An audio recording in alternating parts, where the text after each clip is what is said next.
Oh, hello. Want to speak about Buddhist sexism or specifically Theravada misogyny. I've just been reading something by a monk called Dhammika, and he talks about how one of the most holy places where he went visited on a pilgrimage that he made to Buddhist Burma.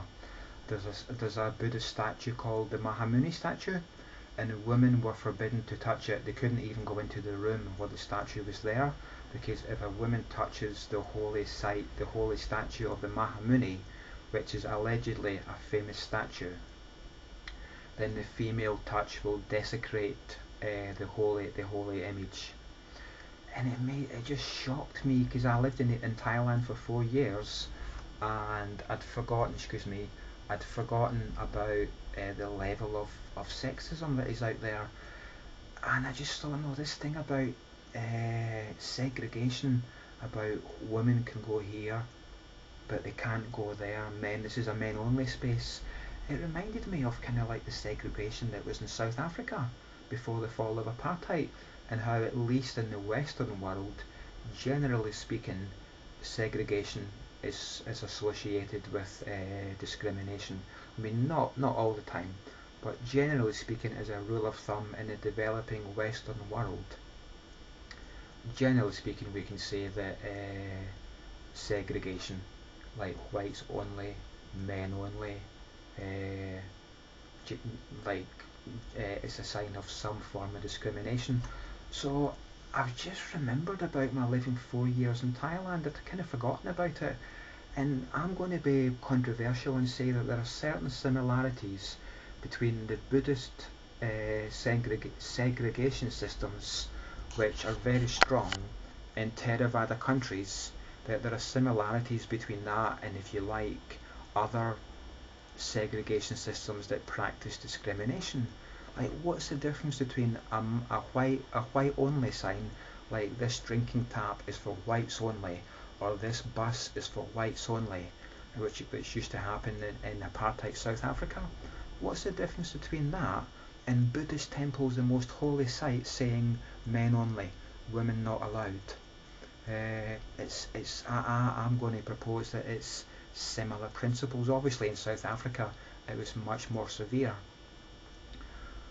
But just reading this blog by Venerable Dhammika and the old men only thing within the Mahamuni statue, it just struck me as shocking. I remember when I was researching about gender discrimination within Buddhism, seeing these temples in Burma where the men were meditating in luxurious, air conditioned, lots of windows, no, so to cool the area, mosquito nets over the mosquito mesh on the windows, fans everywhere, well painted, men only.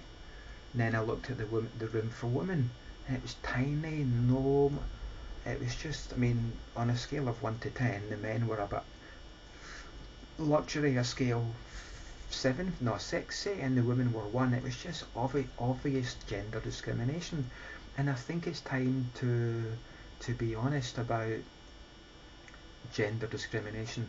I mean, as having lived in Thailand for 4 years and Japan for 2 years, it strikes me, well, it's just obvious that this sexual discrimination, this system, has been going for at least hundreds of years, and it's kind of reached a level in Asia that many people, many Asian people, if you live there for 4 years as I done, you then see how deep it is. And so I suggest that for thousands of years, Buddhism has been discriminating against women, and unless we name it in the West, then Buddhists will at least uh, inherit that ethos. So I want to put this video out to say there is widespread discrimination against women in Theravada countries. By Western standards, it's unacceptable, it's illegal, and I myself find the concept of gender segregation and discrimination against women simply on the basis of gender, nothing whatsoever to do with abilities or intelligence or anything, just simply on the basis of gender. So a stupid man, a very stupid man with no brain cells would be granted access, but the most intelligent woman in the world would be denied access because of her gender. It's outright discrimination, and Buddhist Theravada countries have been practicing this for hundreds of years. And as far as I'm aware, there's only 3 Western monks have objected to Buddhist Theravada sexism. I'll name them. It's Ajahn Brahmawamso in Australia, or Ajahn Brahms, Ajahn Sujato in New Zealand, and Mahatera Dhammika in Singapore. So out of the hundreds, no, out of the thousands of Theravada monks that are currently there and have been alive for the past 15-20 years, only three Western monks have objected to the Buddhist sexism. So I'm putting this video out just to flag up the red flag and say this has been going on for a long time, and if we want to be honest Buddhists, then it'd be good to be honest and to say that Theravada Buddhism perpetrates sexual discrimination against women. Thank you, bye.